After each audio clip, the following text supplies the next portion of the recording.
Di pihak yang salah jatuhkan hukuman.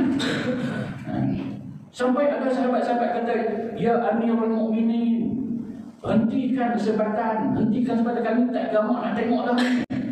Siapa tak gamak tengok balik? Siapa nak tengok aku sebat anak aku, tunggu. Sayyidina Umar Al-Khattab sebat anak dia sendiri 100 sebatan. Ada pendapat kata 100 sebatan. Jatuh lebih dah. Sambung lagi. Lagi tak cukup sebatan, sambung lagi.